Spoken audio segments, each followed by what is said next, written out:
I want to thank the gentleman from Maryland for standing and speaking today about something that should be a bipartisan effort, a unanimous consent effort to make sure that those public servants who fight every single day come to work, play by the rules, and in this body there is agreement that we need to fund TSA, and we need to fund the Coast Guard, and we need to fund FEMA and Secret Service and cybersecurity. Those are integral parts of our government. They serve a great purpose to the American people, and there is not a shred of difference between Democrats and Republicans on those issues. And why then? Why then can we not, by unanimous consent, say, let us fund these agencies through the rest of the year? And where we have serious disagreements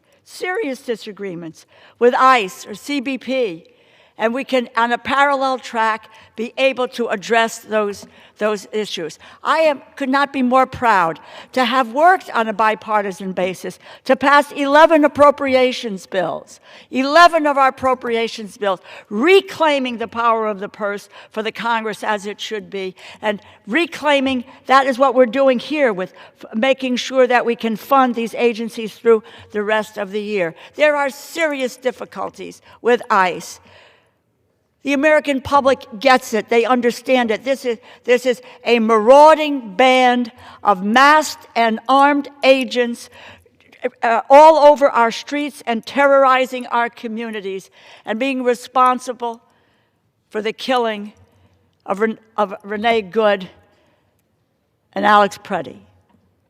It is unconscionable. And the Democrats have made reasonable demands for reform.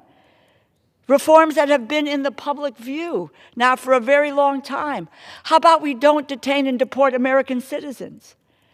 How about we unmask? How about body cameras?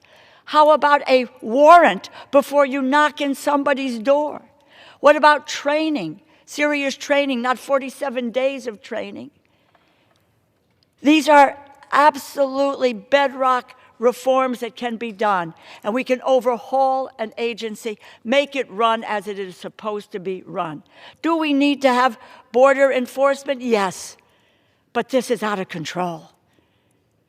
And that's the debate that we should be having and the negotiation that we should be having, not on the agencies that play such a role. Look, we just have serious snowstorms all over the country. My state of Connecticut declared an emergency. Aren't we going to indicate that we have going to deal with FEMA and help people out? Very simply speaking, it's a simple premise. Let's take the Department of Homeland Security bill, where we have major agreement on the bulk of the bill. Let us pass the bill in that context and fund those agencies, take care of those folks, and fight for demands on reforming ICE and CBC. I yield back. Gentleman from New Jersey.